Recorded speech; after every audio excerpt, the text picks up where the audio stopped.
આ પ્રમાણે બ્રહ્મ જ્ઞાતાથી રહિત છે, જે બ્રહ્મ તમથી તથા પ્રકાશથી પણ રહિત છે અને અવિનાશી પદ છે. તે આકાશની પેઠે નિર્મળ છે અને તેમાં સઘળું જગત ભ્રાંતિથી જ કલ્પાયું છે. માટે તે બ્રહ્મને જીવરૂપ, બુદ્ધિરૂપ કે મનરૂપ કહી શકાતું નથી. બીલામાં અને બીલાના મધ્યમાં જેમ કશો ભેદ નથી, તેમ બ્રહ્મમાં અને જગતમાં કશો ભેદ નથી. માટે બ્રહ્મ કોઈ અન્ય રૂપ નથી, તેમ સર્વરૂપ છે એમ પણ કહેવાય છે. જેમ જળની અંદર તરંગ છે અને માટીની અંદર ઘડો છે, તેમ જેની અંદર જગત છે તે બ્રહ્મ શૂન્ય કેમ જ હોય? જેમ પૃથ્વીની અંદર રહેલું જળ પૃથ્વીરૂપ નથી, તેમ બ્રહ્મની અંદર રહેલું જગત બ્રહ્મરૂપ ન હોવું જોઈએ એવી શંકા કરવી નહીં.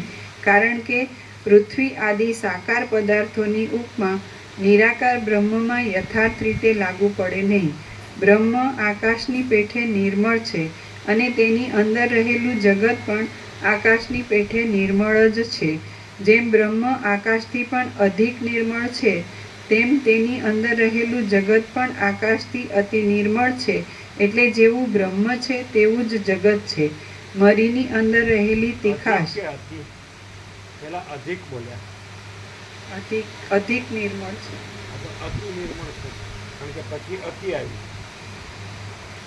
હા, પછી અતિ અધિક અને અતિ આવે. परम चिदाकाश आकाश से भी अत्यंत बड़ा, परम चिदाकाश आकाश से भी अत्यंत सूक्ष्म, परम चिदाकाश आकाश से भी अति निर्मल, परम चिदाकाश आकाश से भी अति असंग, परम चिदाकाश सबसे बड़ा सब कुछ है, परम चिदाकाश अनंत अखंड अभेद है. अति, अधिक नहीं, अति.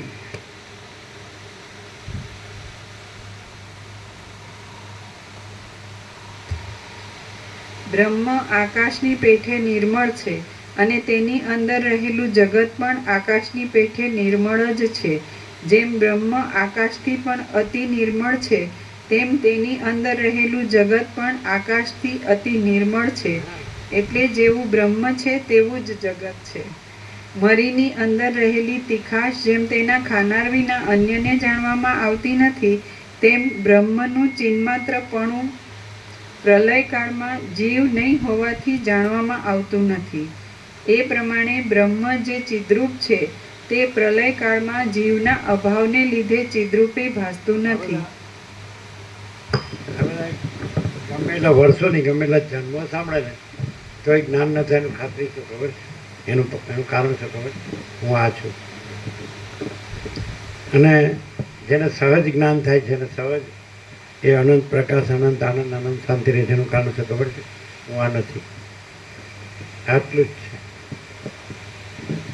હું આ છું તો જન્મો સુધી જ્ઞાન ન થાય, અને હું આ નથી તો જ્ઞાન જ છે. જ્ઞાન કંઈક થતું નથી કે કરવાનું નથી.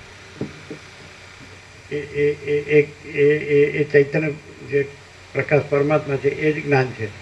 તો એ અનંત પ્રકાશ, અનંત આનંદ, અનંત શાંતિ છે જ, કરવાનું નથી, છે જ. પણ એ હું આ નથી તો એ છે જ, અને એમાં હું છે જ નહીં. અને હું આ છું તો એ છે જ નહીં, એ પણ છે જ નહીં. અને પાછું ત્યાં એ નથી એવા હું ને એ અનંત પ્રકાશ, અનંત આનંદ, અનંત જ્ઞાન પણ છે નહીં. બેય નથી. જો હું આ છું તો એ તો છે જ નહીં, અને હું આ છું એને લીધે એ અનંત પ્રકાશ, અનંત આનંદ ને અનંત જ્ઞાન પણ છે જ નહીં, અનંત શાંતિ પણ છે જ નહીં. નહીં સમજાવું? એટલે હાવ શોર્ટ એન્ડ સ્વીટ કેવું હોય તો જન્મ સુધી સાંભળે ને હું આ છું તો એને જ્ઞાન ન થાય. અને હું આ નથી તેને જ્ઞાનની જરૂર નથી. તો પોતે જ અનંત પ્રકાશ, અનંત આનંદ, અનંત શાંતિ છે. એમાં હું છે જ નહીં. એટલે માચી દે કે સબ કુછ है, मैं कुछ नहीं. એટલે જેમ તેમ લવતો હોય ને એનાથી જ ખબર પડે કે હું છે. અને જો પ્રકાશ પ્રકાશતો હોય ને તો એ ખબર પડે કે આ હું નથી, આ પ્રકાશ છે. એ કેવી રીતે ખબર પડે કે આમ સામાન્ય માણસ બોલતો એવું લાગે પણ એ પ્રકાશ પ્રકાશતો હોય. અને કોઈ માણસ પ્રકાશ વિશે બધું બોલતો હોય પણ ખબર પડે કે આ અહંકારનો ભ્રમ બોલે છે. તે તો ઓળખાય નહીં ને. બે સરખા જ માણસ દેખાતા હોય. તે પરમાત્મા પ્રકાશતો હોય અને એક અહંકારનો ભ્રમ એનો પોત પ્રકાશતો હોય તો કેવી રીતે ખબર પડે?